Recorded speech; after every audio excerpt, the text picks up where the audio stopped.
Hello there, good friends, and welcome to our Circle of Math Life presentation. We're going to be talking about a wide variety of different things. We're going to be talking about factoring. We're going to be talking about turning decimals into percents, fractions into percents, all that stuff. We'll talk all about that in due time. So we're going to hop right into it. So, factor the number 20. So what it means when it says factor is that we're looking for two numbers that go into 20. Let's take a. This is always done in pairs. They're always done in pairs. I would draw a pair, but I'm a terrible artist, so they're always done in pairs. So for example, 1 goes into 20, and 20 goes into 20. So one answer would be 1 and 20. So since there are many answers for this, there are more than one, so we can go 2 and 20. Or I'm sorry, 2 and 10. And then there's also 4 and 5.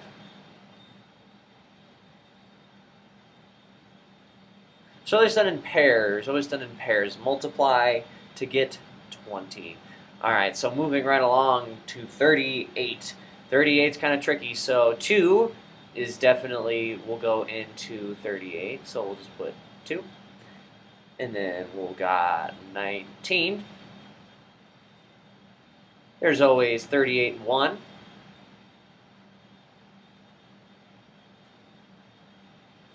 And I believe that is all that can go into that. So you just have to figure out what numbers go into each, and then you just pair them up and move right along. Excellent.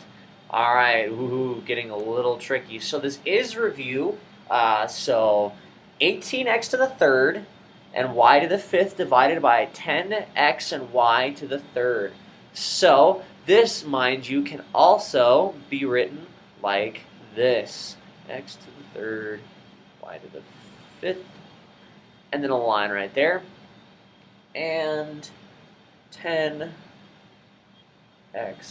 y to the third.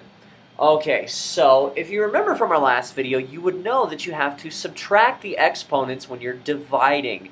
So 3 minus 1, because x is still 1, so you would do 18 divided by 10, which is 1.8 x, and then 3 minus 1, which is 2, and then 5 minus 3, 5, 4, 3, 2. So that's y to the second as well. And that is your answer. Pretty quick way to simplify those. Just remember, subtract, subtract the powers, and then divide the bases. If it tells you to, of course. If you multiply the bases, you multiply them. So that is that. Moving right along. Very tricky. Make into a decimal, then into a percent. All right, so believe it or not, this is done the exact same way. So you would write it as 9 over 10.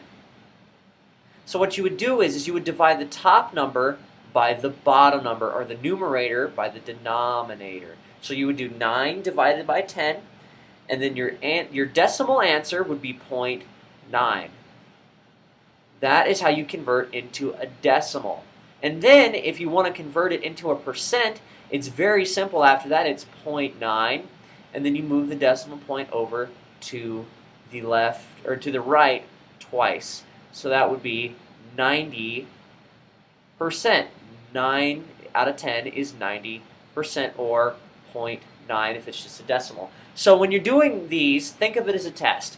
So if you got a test back from a teacher and you got a 9 out of 10, you did a really good job. So if you're doing your math and you find, oh, this is 0.223, you probably did something wrong, because 9 out of 10 is really good. If you got a 0.223%, probably didn't do so hot. So you're going to have, so think of it as a test. If you get a 9 out of 10, you do good, so your percentages are going to be higher. So 9 out of 10 is 90%.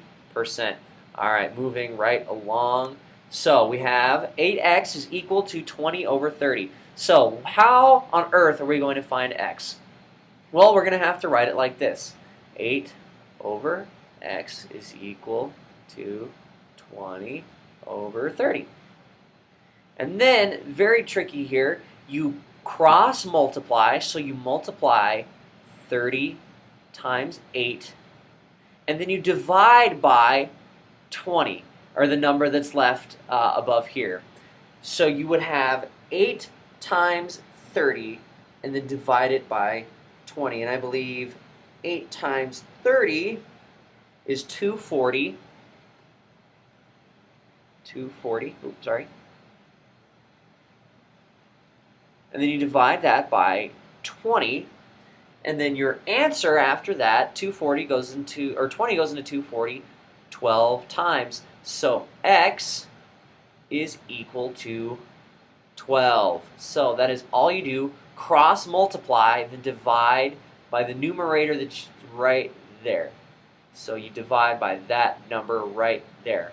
Fantastic job, guys. You are excellent listeners. All right, so moving on to the most important stuff, the circle of math life. Circle of math life. So what that means is that decimals, fractions, and percents are all intertwined. They're all intertwined. So for example, I have a fraction over here. 9 over 10. Okay, and as we learned, 9 over 10 is 90%.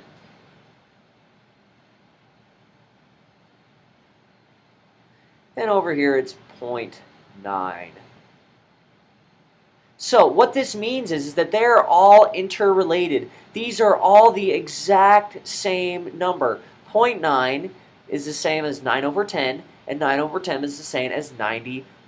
And you can all figure all this out, and they're all interrelated. So if you memorize, or if you at least understand that, hey, these are all interrelated, they all mean the same thing, then maybe we can understand a whole lot more. And factoring, I'll put an underline under fractions.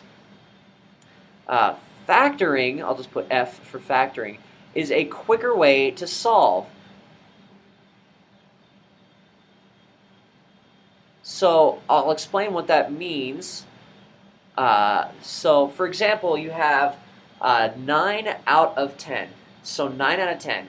So in order to simplify it, you would have to find both numbers that go into it evenly. 9 out of 10 is already in its simplest form, but you would have to simplify it basically.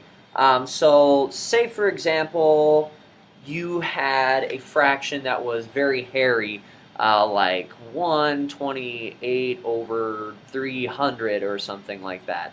Now, if you knew how to factor very quickly, you could say, okay, this number goes into this number, and then you have your pair of whatever numbers, and then that would be, in turn, your fraction. So you would just tilt it on its side. So it's a very quick way to simplify fractions, so then you can get it into its basic decimal or basic percents. So that is how, that's the circle of math life, with a little sidebar over here. We'll call it an evolutionary chain. So that's the circle of math life. The more you understand the circle of math life, the easier your math life is going to be. Thanks, guys. It's been fun.